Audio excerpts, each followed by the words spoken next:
नमस्कार भाई लोग, कैसे हैं आप लोग। तो आज के इस वीडियो में एक बार फिर से मैं आपका बहुत ही ज़्यादा स्वागत करता हूँ आपके ही अपने चैनल टेक्निकल ट्रेडर में। और बताइए कैसा रहा आज का आपका ट्रेडिंग सेशन। देखिए आज के इस वीडियो में हम बात करने वाले एक बार फिर से येस बैंक के बारे में। देखिए येस बैंक को लेकर खबरें आते रहती हैं और मैं आप लोगों को अपडेटेड रखने की भी हमेशा कोशिश करता हूँ। उसी तरह की एक खबर आज निकल कर आ रही है, जस्ट आधा एक घंटे पहले की यह न्यूज़ है। देखिए इसमें एमसीए ने भी अपना हाथ डाल दिया है। अब एमसीए क्या है? एमसीए है मिनिस्ट्री ऑफ कॉरपोरेट अफेयर्स। देखिए जनरली होता क्या है, जनरली जो एमसीए है वह बैंकिंग सेक्टर्स में जो भी एलिगेशंस होती हैं, जो भी फ्रॉड्स वगैरह होती हैं, उनमें हाथ नहीं डालती है, क्योंकि यह आता है आरबीआई के अंदर। लेकिन पहली बार इस तरह का केस देखने को आ रहा है कि यस बैंक में इन्वेस्टिगेशन करने उतर गई है मिनिस्ट्री ऑफ कॉरपोरेट अफेयर्स।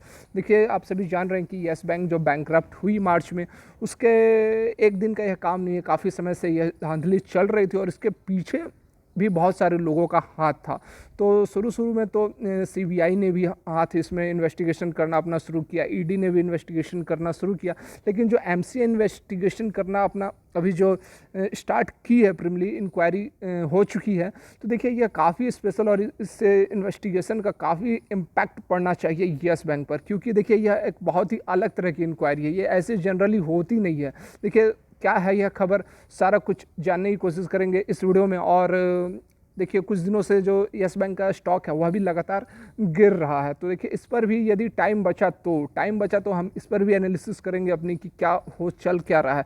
क्योंकि यदि देखिए फिर आप बोलने लगते हो कि वीडियो लंबी हो गई तो समय बचेगा, तो उसकी भी एनालिसिस करेंगे। लेकिन पहले इस खबर पर आते हैं, तो चलिए वीडियो को आगे बढ़ाते हैं। और एक रिक्वेस्ट भी करना चाहूँगा कि यदि यह वीडियो आपको अच्छी लगे, मेरा प्रयास आप लोग को अपडेटेड रखने का अच्छा लगे, तो आपका भी कर्तव्य बनता है कि वीडियो को लाइक करके मोटिवेट जरूर करें हमें। तो चलिए वीडियो को आगे बढ़ाते हैं। तो यहाँ पर आप देख सकते हैं येस बैंक के चार्ट के ऊपर आ गए हैं। वन डे की यह कैंडल है, इसमें आप देख सकते हैं इसने जो हाई बनाया था 17 रुपये 5 पैसे का, उसके बाद से इसमें लगातार गिरावट ही देखने को मिल रही है। अभी यह एट परसेंट 14 रुपये 30 पैसे के आसपास यह ट्रेड कर रही है। देखिए जब इसने हाई बनाया था 17 रुपये 5 पैसे का, इस दिन 13 तारीख को, 13/8 को, इसने मैंने उससे एक दिन पहले वीडियो बनाई थी। आप देख सकते हैं मेरे वीडियोस में जाकर मैंने बोला था कि जो लो रिस्क टेकर है उन्हें 17-18 रुपये पर प्रॉफिट बुक कर लेना चाहिए, और जो हाई रिस्क टेकर है उन्हें फिर वेट करना चाहिए। तो देखिए उसके अगले ही दिन 17 रुपये 5 पैसे का अपर सर्किट लगा था, और उसके बाद से यहाँ आप देख सकते हैं कि इसके बाद गिरावट यह चालू हो गई है। यहाँ पर देखिए मैं ज़्यादा डिटेल में तो इसके एनालिसिस अभी नहीं करूँगा, क्योंकि इस वीडियो का मेन जो फोकस है वह खबर है, एमसीए वाली खबर है। तो देखिए इसमें मैं जो शॉर्ट में आपको बता देता हूँ कि ज़्यादा पैनिक करने की ज़रूरत नहीं है। जिन लोगों ने कम माल उठाया है, छोटा क्वांटिटीज़ उठाई है, अब मौका आ रहा है, समय आ रहा है कि वह अपनी क्वांटिटी को बढ़ा सकते हैं। इसमें पैनिक करने की कोई ज़रूरत नहीं है। यदि और नीचे की तरफ गिरता है, 12 रुपये 11 रुपये पर आता है, तो अच्छी अपॉर्चुनिटीज़ है माल उठाने का। एक बार दो बार जब ये ऊपर चला जाएगा, फिर वापस आपको मौका नहीं मिलेगा इसमें माल उठाने के लिए। और जो मोटा माल उठाकर बैठे हैं, यदि प्रॉफिट बुक नहीं कर पाए तो बस वो वेट करें, कोई भी हड़बड़ाने की कोई ज़रूरत नहीं है। यहाँ पर एक और चीज़ देखिए, यह है बॉलिंजर बैंड। बॉलिंजर बैंड में आप देख सकते हैं कि इसका जो दोनों बैंड है, अपर बैंड और लोअर बैंड, काफ़ी सिकुड़ चुका है, काफ़ी नज़दीक आ चुका है। और ये देखिए हमें बॉलिंजर बैंड की यदि बात करें तो बॉलिंजर बैंड हमें यही बता रहा है कि यहाँ पर देखिए बहुत ही जल्द आने वाले कुछ समय में, कुछ दिनों में यहाँ पर एक ब्रेकआउट देखने को हमें मिल सकता है। अब यह ऊपर की ओर होगी या फिर नीचे की ओर होगी, यह फर्दर डिस्कशन का मुद्दा है, तो वह मैं आगे वाली वीडियोस में डिस्कस करूंगा, यदि टाइम बचेगा तो इसमें करूंगा।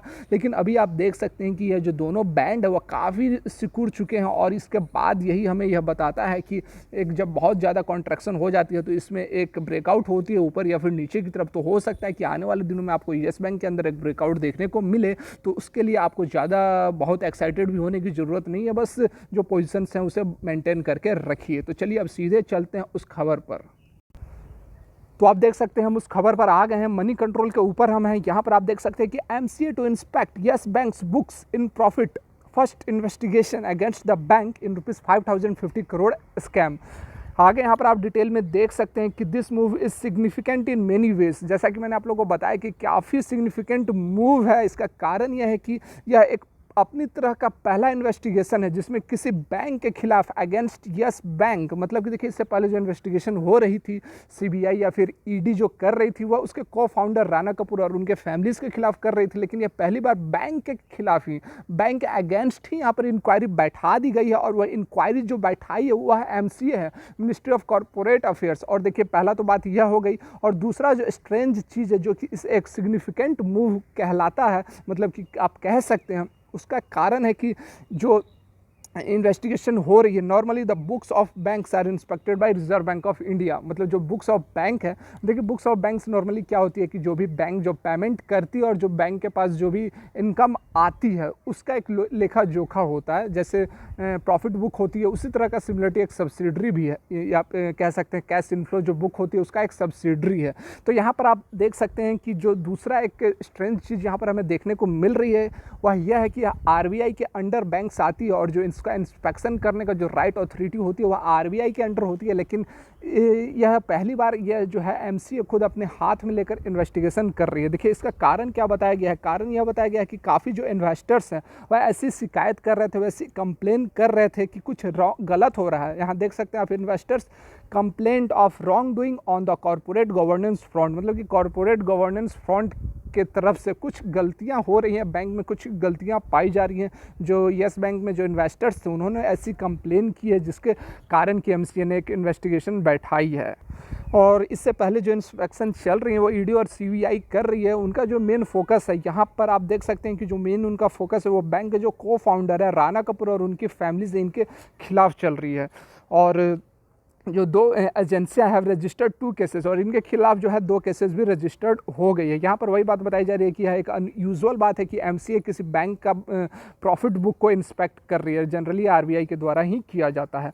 यहाँ पर देखिए जो आगे बताया गया है कि जो ईडी है वह has filed 2 chargesheet, 2 chargesheet ED ने फाइल कर दिया है, जिसमें पहले में 19 इंटाइटिटीज़ का नाम लिया गया है और दूसरे में 8 इंटाइटिटीज़ का, मतलब कि पहला में 8 है और दूसरा में 90 लोगों का नाम उसमें नामजद किया गया है।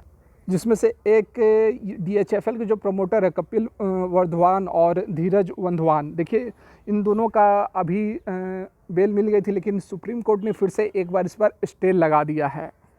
यहाँ पर सीबीआई के द्वारा चार्जशीट भी दाखिल कर दी गई है इस केस में। इस जो एजेंसी जो इन्वेस्टिगेशन कर रही थी उसमें चार्जशीट भी दाखिल कर दी है, लेकिन इस चार्जशीट को रद्द कर दिया गया। आप देख सकते हैं वाज नॉट टेकन कॉग्निसेंस। यहाँ पर बताया गया है कि जो सीबीआई है उसने आरबीआई से एसेंट नहीं लिया था, अनुमति नहीं ली थी, लेकिन आरबीआई ने बताया कि सीबीआई ने बताया कि इसमें आरबीआई की अनुमति की ज़रूरत नहीं है, वह येस बैंक से अप्रूवल लेके फिर से एक बार चार्जशीट को फाइल करेगी। यहाँ पर आप देख सकते हैं now the CBI is seeking yes banks approval and it will file a chargesheet again.